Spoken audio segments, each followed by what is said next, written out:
Hello guys, episode second की शुरुआत में हम कुछ सैनिकों को जंगल में देखते हैं जो दोहा और हानरीटा को ढूंढ रहे थे। इसी जंगल में हम हानरीटा और दोहा को देखते हैं। ये दोनों साथ में होते हैं। दोहा हानरीटा को किस करता है और यहाँ से जाने लगता है। वो हानरीटा से कहता है कि मैं सैनिकों को देखकर आता हूँ। हानरीटा दोहा से कहती है कि मैं तुमसे बहुत प्यार करती हूँ। दोहा पीछे मुड़कर देखता है। हानरीटा के पास एक तलवार होती है और वो दोहा को मार देती है। उसके बाद दोहा हमें बताता है कि मैं ग्रीन रीपर बन गया, जिसने मुझे मारा। मैं उसका पोर्टर्जिस्ट बन गया हूँ और मुझे श्राप मिला है कि मैं 1500 सालों तक हानरीटा का पीछा करूंगा। इसे रोकने का बस एक ही तरीका है, मुझे हानरीटा को मारना होगा। फिर हम हॉस्पिटल का सीन देखते हैं जहाँ जूनो यंग हवा को मारने ही वाला था। वह जैसे यंग हवा को चाकू मारने लगता है तो यंग हवा के आसपास कोई चीज़ होती है। वो जुनहो को दूर फेंक देती है। यंग हवा कहती है कि वापस आने के लिए तुम्हारा शुक्रिया। जुनो कहते हैं कि क्या मेरे वापस आने से तुम इतनी खुश हो। यंग हवा कहती है कि हाँ। जुनो फिर से चाकू उठाता है और यंग हवा की ओर बढ़ता है।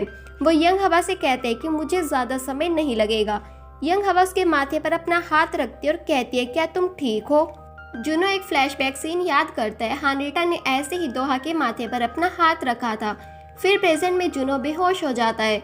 दूसरी तरफ हम मीनो को देखते हैं जो जुनो के फ्यूनरल में होता है। यहीं पर हम योंजे को भी देखते हैं। तभी इन्हें बताया जाता है कि जुनो की बॉडी हॉस्पिटल में नहीं है। फिर ये दोनों हॉस्पिटल आ जाते हैं। अगले सीन में हम जुनो को देखते हैं। उसे होश आ जाता है। वो कहता है कि मैं उसकी जान क्यों नहीं ले पाया, शायद कोई उसकी रक्षा कर रहा है। उसके बाद हम मीनो को देखते हैं। वो डॉक्टर से मिलता है और कहता है आप मेरे भाई को मत बताना कि उसे कैंसर है। अगर उसे पता चल गया तो उसे झटका भी लग सकता है। फिर से शिफ्ट होता है और हम क्योंगसे को देखते हैं जो एक रिपोर्टर से मिलता है। क्योंगसे तेजू के डॉक्यूमेंट्स इस रिपोर्टर को देता है। तेजू एक बहुत बड़ा रॉक स्टार है और क्योंगसे ने ये काम करने के लिए मिन्हो ने कहा था। अगले सीन में हम यंग हवा को देखते हैं जो हॉस्पिटल के बाहर होती है और यहाँ से जा रही थी। वो सोचती है कि जुनो फिर से बेहोश हो गया, अब मुझे उसकी चिंता होने लगी है। वही हम हॉस्पिटल की छत पर जुनो को देखते हैं। वो यंग हवा को देखते और कहते तुम जहाँ मर्जी चली जाओ, मैं तुम्हें मार के ही रहूँगा। उसके बाद हम योंजे और जुनो को लिफ्ट में देखते हैं। योंजे जुनो से कहते हैं अगर तुम्हें होश आ गया था तो तुमने मुझे क्यों नहीं बताया। उसके बाद ये दोनों फर्स्ट फ्लोर पर आती हैं। यहाँ पर बहुत से मीडिया वाले होते हैं। वो जुनो से तरह तरह के क्वेश्चन पूछ रहे थे। तभी यहाँ पर कुछ सिक्योरिटी गार्ड आते हैं। फिर वो और योंजे मिलकर जुनो को इनसे बचाते हैं। इन्हें देखकर जुनो कहते हैं क्या मैं गलत बॉडी में आ गया हूँ। अगले सीन में हम तेजू को देखते हैं। वो येसुल को एक फोटो दिखाता है और कहता है ये सब क्या है। इस फोटो में तेजू और येसुल किस कर रहे थे। येसुल कहती है कि एक काम मिन्हो का है, वो मुझे ब्लैकमेल कर रहा है। अगर मैंने उसके भाई जुनहो के साथ काम नहीं किया तो वह इस फोटो को लीक कर देगा, इसलिए मैं तुम्हारे साथ इस ड्रामा में काम नहीं कर सकती। नेक्स्ट सीन में हम योंजे और जुनो को देखते हैं। योंजे उससे पूछता है कि हम कहाँ जा रहे हैं। जुनो कहते हैं कि हम योंग हवा से मिलने जा रहे हैं। योंजे कहते हैं कि वो तो वही फायर फाइटर है ना, क्या तुम्हें उससे प्यार हो गया है। जुनो योंजे का गला पकड़ लेते और कहते हैं अगर तुमने दोबारा ऐसे कहा तो मैं तुम्हें मार दूंगा। फिर वो योंजे का गला छोड़ देता है।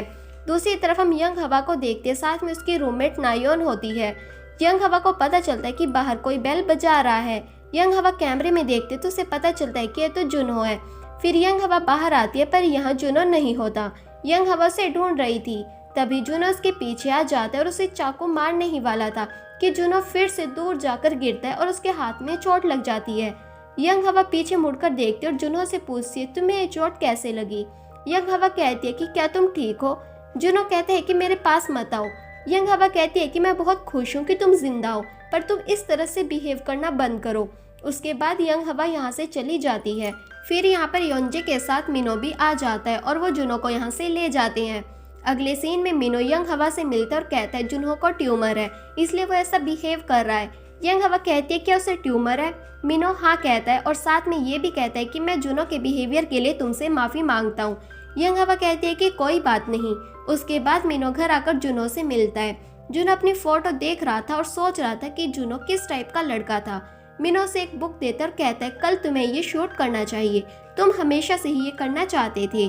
फिर मिनो बाहर आता है और डॉक्टर से फ़ोन पर बात करता है। वो डॉक्टर से कहता है कि जुनो बहुत ही अजीब बिहेव कर रहा है, क्या ये ट्यूमर के सिम्टम्स हैं। डॉक्टर कहते हैं कि एक्सीडेंट की वजह से हो रहा होगा, कुछ टाइम बाद वो अपने आप ही नॉर्मल हो जाएगा, लेकिन तुम उसे ये बात मत बताने कि वो अजीब बिहेव कर रहा है। मिनो कहता है कि ठीक है। दूसरी तरफ हम यंग हवा को देखते हैं जो जुनो के बारे में ही सोच रही थी। तभी वो एक फ्लैशबैक याद करती है। कि जब ये कोई पेंटिंग बना रही थी तो एक महिला इससे पूछती है कि तुमने वो डरावनी फिल्म देखी थी, पर यंग हवा मना कर देती है। थोड़ी देर बाद यहाँ पर यंग हवा का डैड आता है।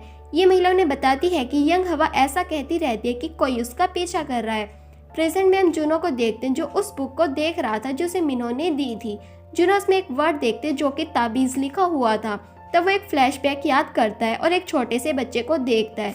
ये बच्चा मोंक होता है। ये मोंक यंग हवा को ताबीज पहना रहा था। तभी इस मोंक के सामने दोहा का भूत आ जाता है और ये बहुत ही ज्यादा डर जाता है।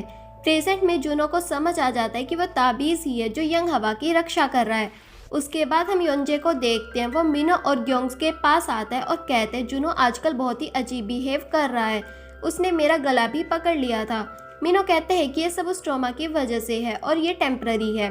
तभी यहाँ पर जुनो भी आ जाता है और वो जुनो की तरह ही बात करता है। योंजे से गले लगाता और कहता है कि तुम ठीक हो गई। जुनो योंजे से कहते हैं कि ऐसे ही हंसते रहो ताकि सबको लगे कि मैं ही असली जुनो हूँ। योंजे कहते हैं कि असली जुनो से तुम्हारा क्या मतलब है। उसके बाद मिनो यहाँ एक प्रेस कॉन्फ्रेंस की बात करता है। जुनो कहते हैं कि यंग हवा को भी इस कॉन्फ्रेंस में ले आओ। नेक्स्ट सीन में हम जुनो को प्रेस कॉन्फ्रेंस में देखते हैं, साथ ही उसकी इसूल भी होती है। मिनो भी यंग हवा को ले आता है। मीडिया वाले जुनो से क्वेश्चंस पूछ रहे थे। जुनो कहते हैं कि पहले मैं अपनी जान बचाने के लिए किसी का धन्यवाद करना चाहता हूँ। वो एक फायर फाइटर है, उसी की वजह से मेरी जान बची है और मैं इसे कभी नहीं भूलूंगा। उसके बाद सब मीडिया वाले यंग हवा पर टूट पड़ते हैं, पर यंग हवा किसी तरह यहाँ से बचकर निकल जाती है। यंग हवा मीडिया वालों से बचकर एक रूम में आती है। जैसे ही वो रूम में आती है तो देखती है यहाँ पर जुनो बैठा हुआ था। यंग हवा जुनो से कहती है कि तुमने मीडिया के सामने ये सब क्यों कहा, तुम्हारी जान बचाना मेरा फर्ज था। जुनो यंग हवा के नजदीक आता और कहता है तुम मेरे आसपास ही रहो ताकि मैं हमेशा बस तुम्हें ही देखता रहूं। यंग हवा सोचती है मिनो ठीक ही कह रहा था कि ये लग तो ठीक रहा है, पर ट्रॉमा की वजह से इसकी हालत गंभीर है। अगले सीन में हम तेजू को देखते जो प्रेस कॉन्फ्रेंस वाली वीडियो देख रहा था और बहुत ज्यादा गुस्से में था क्योंकि जुनहो की जगह उसे होना चाहिए था। वहीं हम येसूल को देखते हैं। वो अपने मैनेजर से जुनो के बारे में बात करती है कि पहले तो वो मेरे लिए मरा जा रहा था, पर आज तो उसने मेरी तरफ देखा भी नहीं। वो बहुत ही अजीब लग रहा था।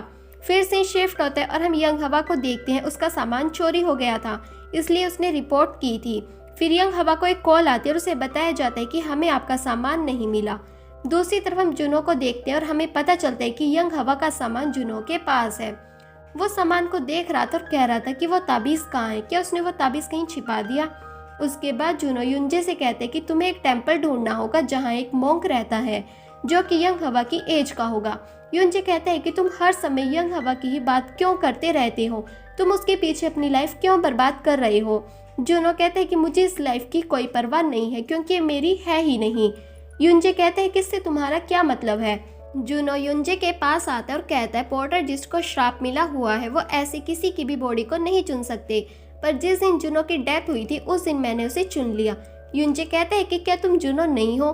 दोहा कहते हैं कि नहीं मैं जुनो नहीं हूँ, जुनो मर गया है। युंजे कहते हैं कि भूत प्रेत कुछ नहीं होते।